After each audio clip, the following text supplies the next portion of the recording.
Hey now, it is September 2nd, 2015, and I just spoke with two young gentlemen about female Viagra. And to sum up their opinions briefly, they said that at first it will probably be taboo, but then, just like any other drug, it'll probably become more socially accepted. And then we also talked about marketing for Viagra. So, I want to see some creative advertisements for female Viagra, but hopefully they won't be over-sexualized. Some men have a low sex drive, and so do some women. That's awesome. Thank you. Hey now, we are here with a young lady to talk about sex ed standards. Ma'am, do you think that homosexuals are at a disadvantage when it comes to sexual education? I do. Okay, and why is that? I feel like that we are in a really heteronormative society in general, and I don't ever recall learning about, like, gay transmitted diseases, whether you're a lesbian or a gay male or anything like that. Like, it was very like, this is how you get STDs, or, obviously how you get pregnant through heterosexual contact. So I feel like the focus is very heavily on getting pregnant, not so much STDs.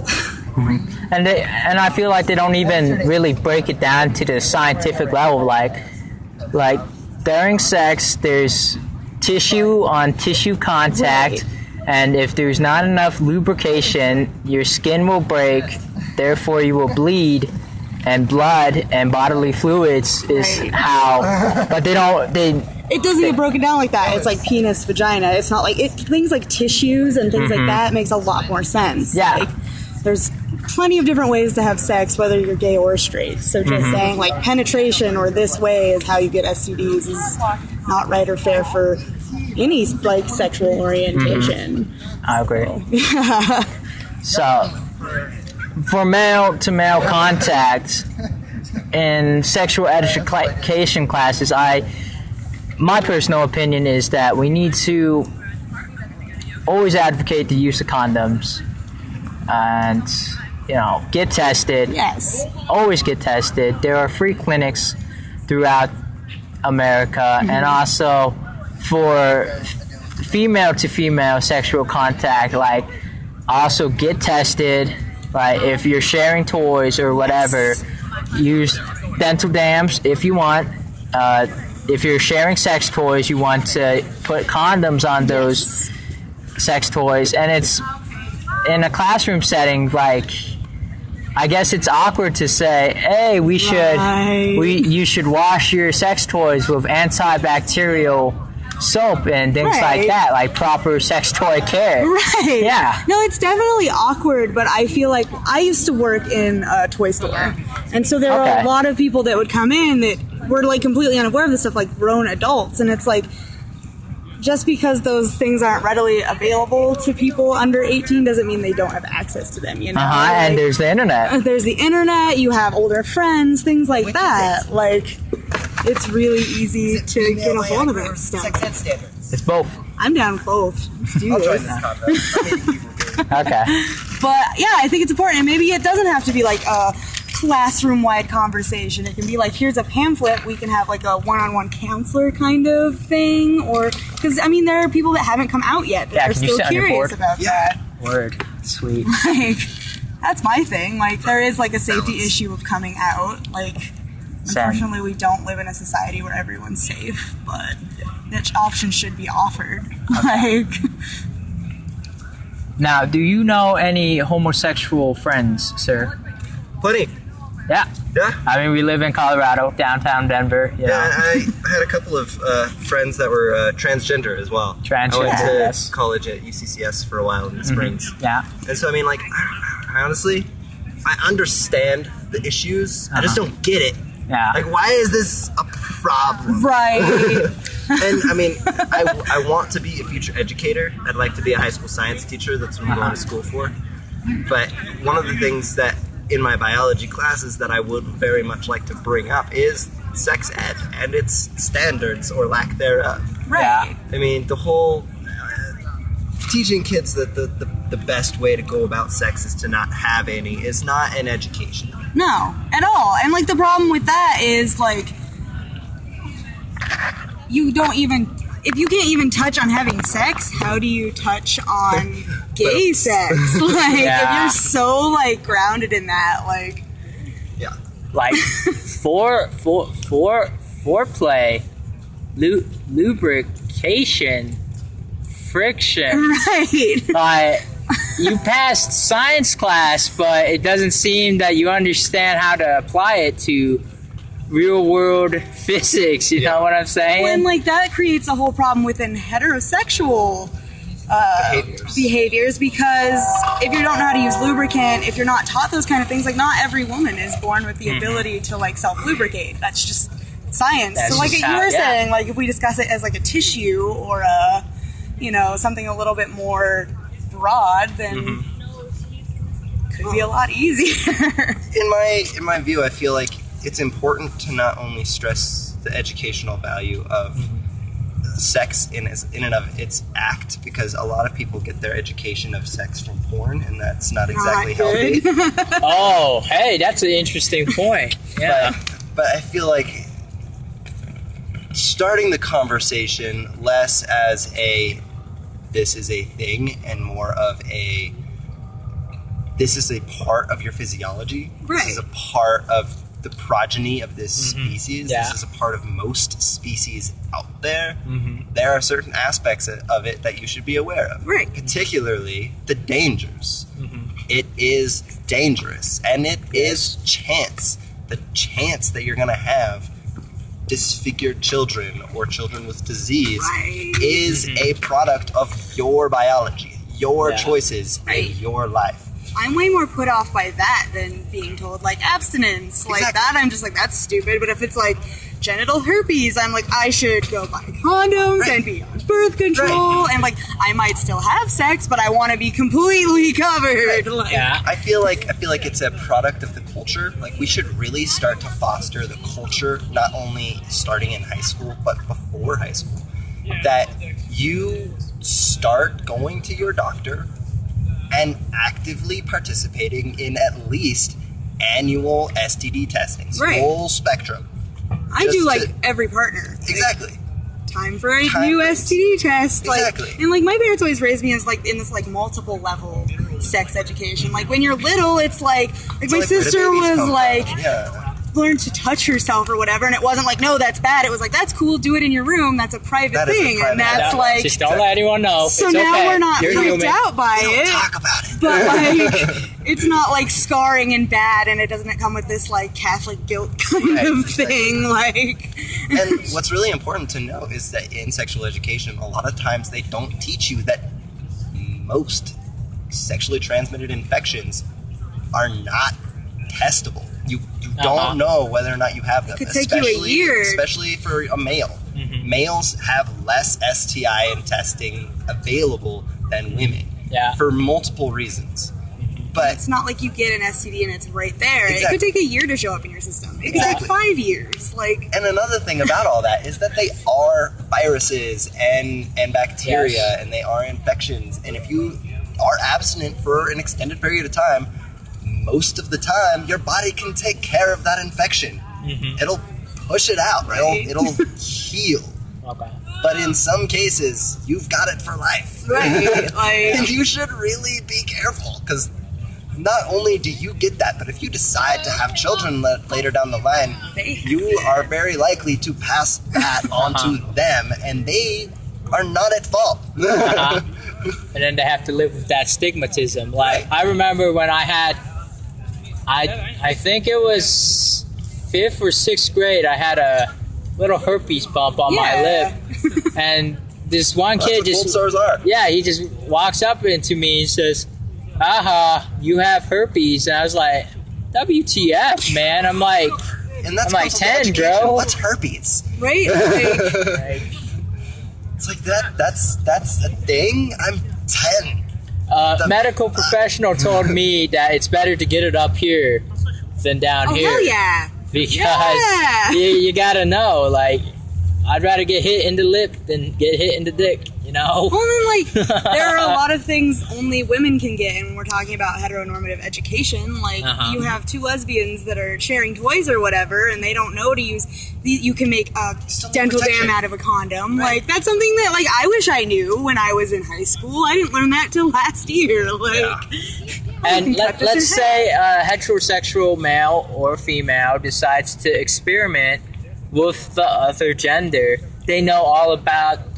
you know, heterosexual sex, but then, you know, male to male contact, they decide not to use a condom because, hey, he can't get pregnant. Right. But what if, you know... But that's not the purpose of a condom. It's not the whole purpose. right, I feel like I said, like pregnancy STIs, yeah. seems to be like the main focus, and that's where abstinence only teaching comes from, because you have like abortive rights and things like that, like stuff really deep that I don't want to get into right now, but it's like there are other things that happen during sex, and so when you only focus on two, like a woman and a man that are able to get pregnant, then you lose like an entire range of education. And so it is important to teach like homosexual relationships, because there's things you learn for straight relationships within that, because not only lesbian couples use toys, like and anal is still a thing. Right, If you're heterosexual. right. Yeah, And that's true. That's also very dangerous. Yeah, for multiple reasons. there are a lot of dangers to heterosexual anal sex. like not even STDs. Let's talk about like infections caused by tearing and things like that. tearing, hemorrhoids, oh god, no, not the hemorrhoids. Internal bleeding, like Yes. the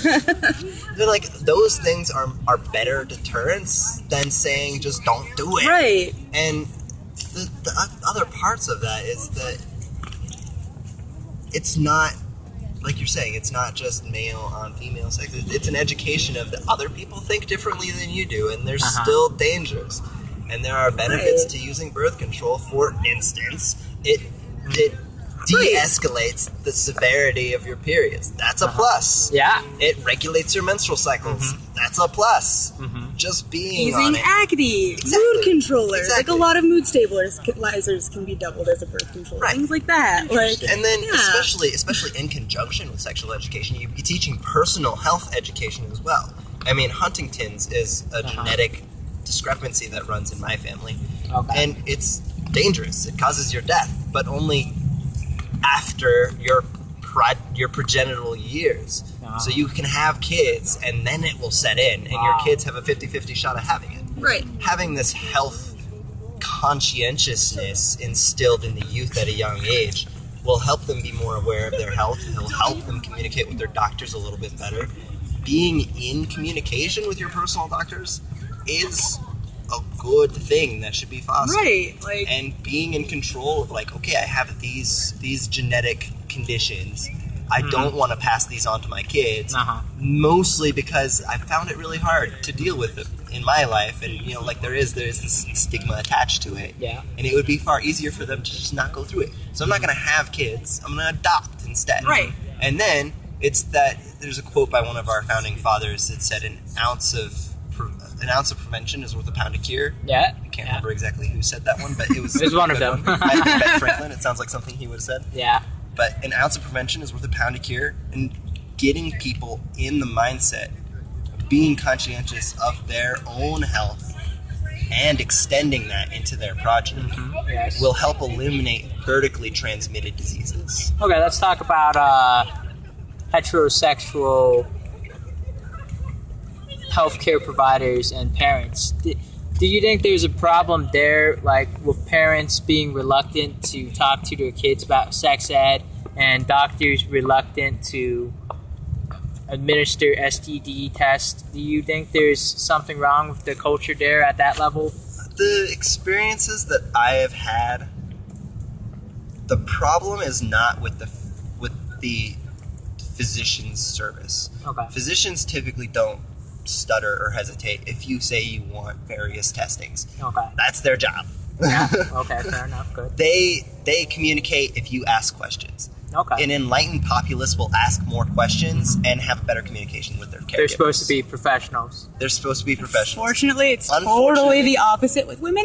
Yeah, unfortunately, in many cases, there is that dichotomy where it is the job of the physician to do these tests in request of their patients And in most cases, that holds. But there is this underlying culture of that dogmatic mentality that sex is bad or STD testings are stigmatized, and oh, you think you have something, then you should be more prudent, right? Or be more.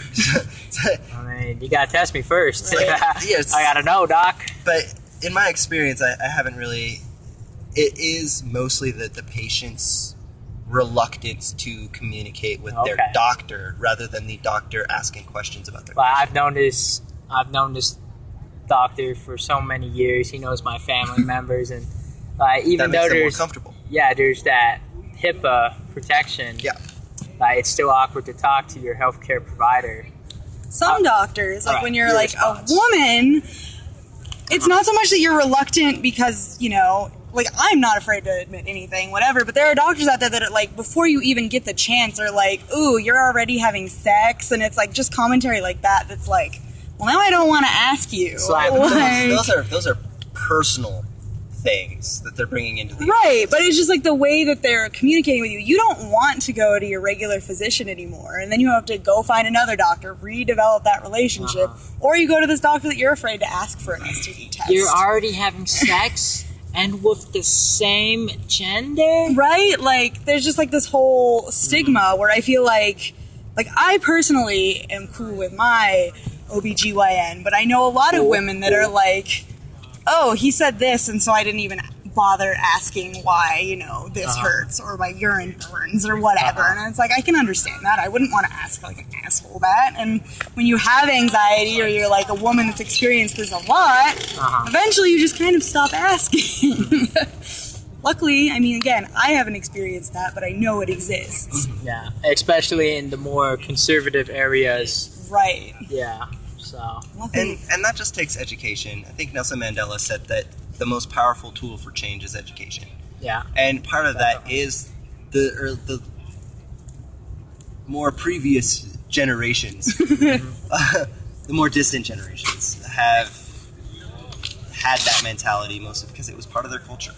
And they hold to it because, raise a child up in the ways that they should follow, and when they grow up, they won't divert from them. That's a Bible verse. Yeah. People with that kind of mentality tend to hold those reservations regardless of the situation of the current political and socioeconomic standing. Okay, let's talk a little bit more about female Viagra. Males have Viagra. Is it a form of equality that women also have access? Oh yeah. Okay. If men had babies and were responsible for pregnancy, abortion would not be illegalized ever. That's an interesting thought. Huh. I'm just at this point where, like, I am sick of feeling like women, like, can't not be aroused, but at the same time not be aroused. Does that make sense? Like, we're stigmatized to not be able to, like, talk about sex or have sex, but we're expected to be ready when the time comes. It's like this horrible, so it's like, why can't I make it easy on myself? Why can't I feel pleasure from this? And why can't I go into a doctor and be like, I can't get aroused, give me this pill? Like, I think that's excellent sweet. Point. I mean, it's all about hormonal control, right? Yeah. There are men with low sex drives. There are women with low sex drives. Except it's the cultural norm to expect women to have low sex drives. Right. Like, which is so off. Like, I think, what was I saw this on a cartoon or a show. It was probably an anime. I can't remember where this thing came from, but I had heard it. I'm going to probably butcher it. But it was the question of why it's okay for men to, get around and women not to. Right. And that's stupid. It was an analogy that some, like, wise old man gave. And he was saying that a key that can open many locks is called a master key. A lock that can be opened by many keys is worthless. I also don't understand the stigma at all.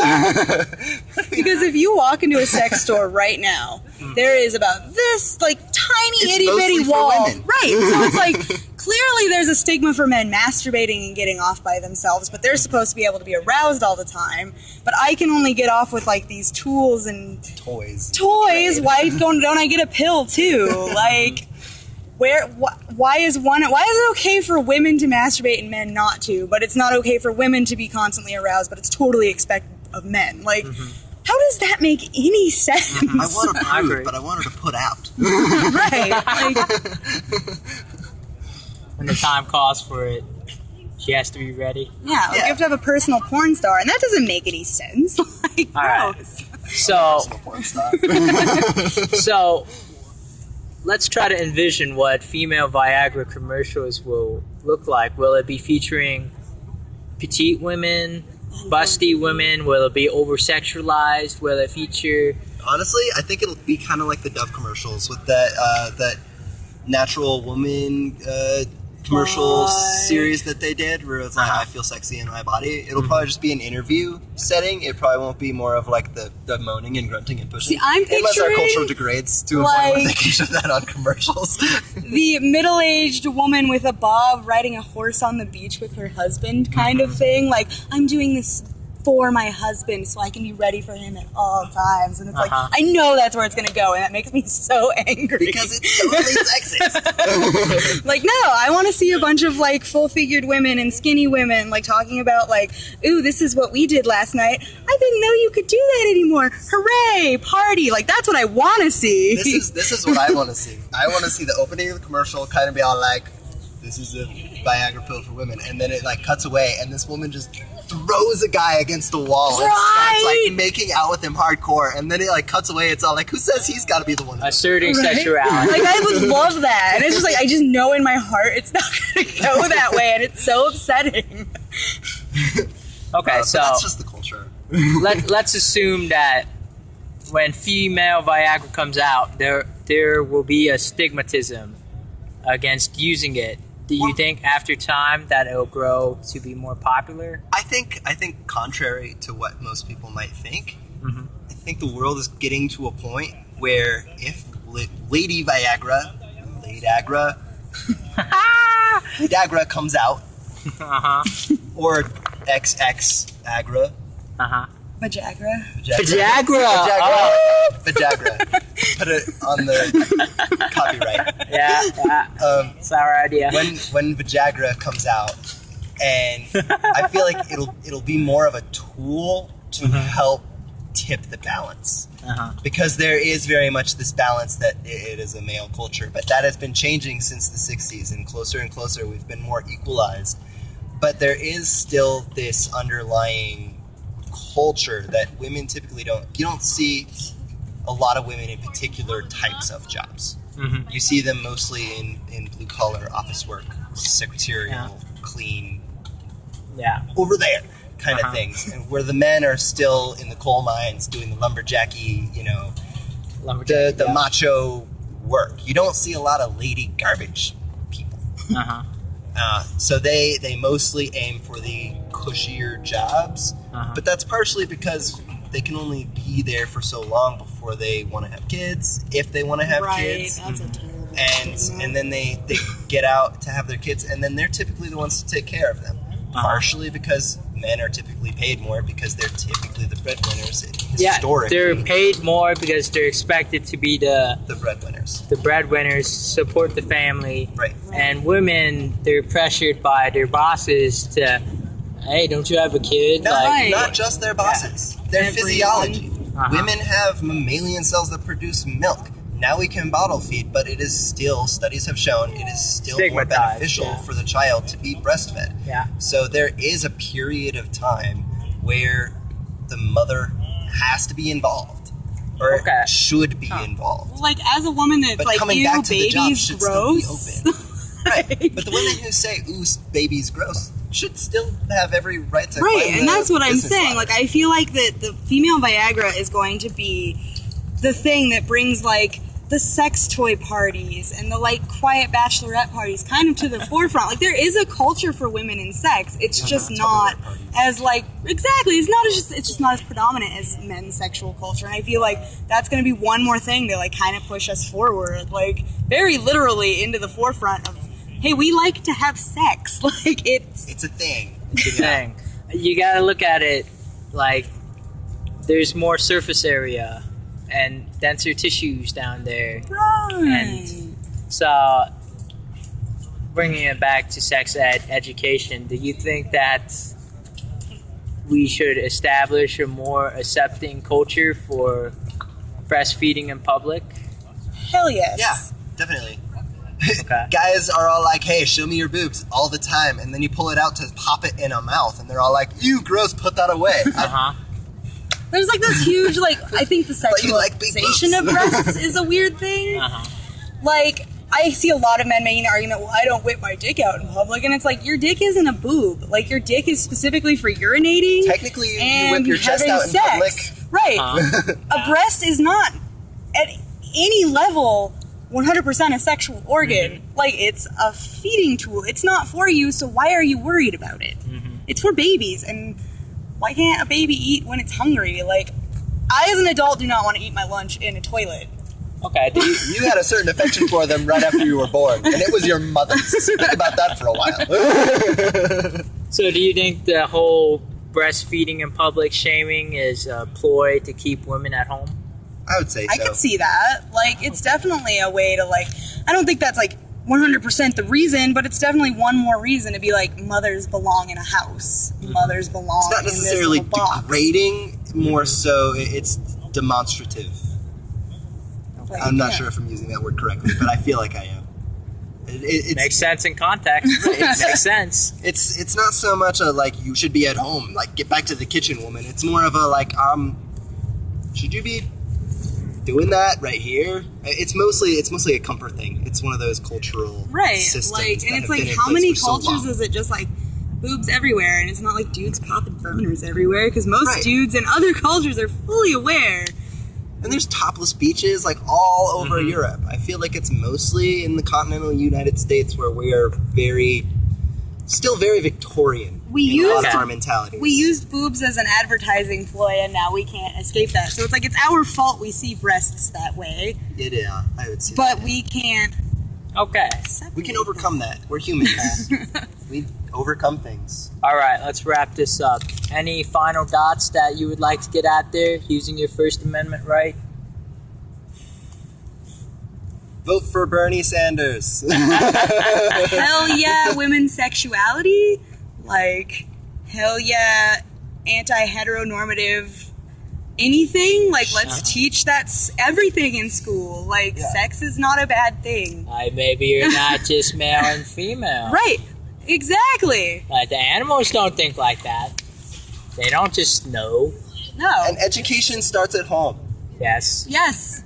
And that can be a powerful tool or a terrible, terrible thing, but Use it. use it. Like, if you're afraid to talk to your kids, then that's a problem. Or if you're a kid and you have questions, ask. Like, Yeah. seriously, ask someone. If your parents are not trustworthy, because it happens, there is someone out there that will answer your question. I feel like in one of the grades in education, this goes back to the sex educational standards, I feel like somewhere grade school, middle school, there should be a talk of, hey, welcome to the human race. This is what we know so far, and this is your body right now, and it's about to get wild. I remember very distinctly in middle school having like, okay, we're all going to write a question on a card, and I'm not going to say who wrote it, but I'm going to answer it. Mm-hmm. And it was like the most awesome, like, you were with your other students, you knew other people had the same questions as you, and this like non-judgmental teacher just straight up, Put it out. you know, like, can you get pregnant from anal? Like,